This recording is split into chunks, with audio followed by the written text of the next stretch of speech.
Have you recently lost your job because of businesses shut down during pandemic? Are you someone who is short of money right now since you took a salary cut?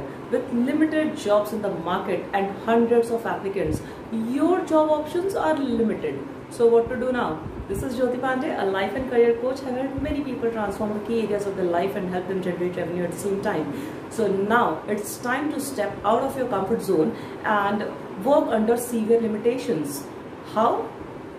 You need to explore what are your talents, what are you good at. So there are number of jobs that you can do. There are number of websites on internet, that is just for example Fiverr.com, Freelancer.com, Upwork.com. All you need to do is set up your profile over there, and you can search for thousands of jobs over there, apply for these jobs, and you can start earning from your talent. For more options, do connect with me. This is Jyoti Pandey, a life and career coach.